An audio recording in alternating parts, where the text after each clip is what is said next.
These 8 cheetahs made the long journey from the southwestern African nation of Namibia to a park in central India this month. A dozen more are scheduled to come from South Africa next month.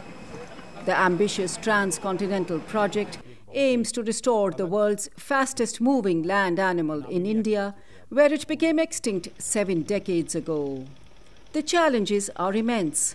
Foremost is to restore the ecosystems where the African cheetah can thrive. India's conservation efforts have long focused on preserving forests where animals such as tigers roam. Cheetahs, on the other hand, inhabit more open spaces such as grasslands. The habitat, which is considered as ideal for cheetah, is now not there in the right proportion. There is work that shows that more than 200,000 square kilometers of cheetah-worthy grassland habitat that existed about 100 years ago is no longer there. Smaller habitats in India could mean testing times for the African cheetah. Leopards, which prey on the animal, will never be far away and pose a threat to their cubs. Cattle graze here as rural populations often press into these lands. That raises risks of conflicts with humans. But conservationists are eyeing the immense potential benefits from restoring the cheetah's habitat.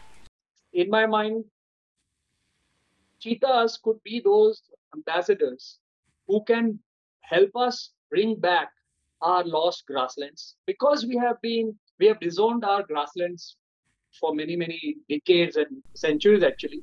The hope is that if cheetahs make a comeback, so will several other endangered species. Indian Prime Minister Narendra Modi has voiced optimism. Kuno National Park mein. When cheetahs run again in Kuno National Park, the grassland ecosystem of the place will get restored. Biodiversity will increase further. Biodiversity aur badhegi. Reviving the cheetah's habitat could also help in tackling a pressing modern-day challenge: climate change. Climate change isn't only about cutting carbon emissions, it's also about keeping grasslands and scrub forests and mangroves intact and putting them back where we can. The project is seen as a sign of India's and Africa's commitment to conserving the animal that has disappeared from all Asian countries except Iran, and whose numbers in most African countries have also dwindled. Anjana Pasricha for VOA News, New Delhi.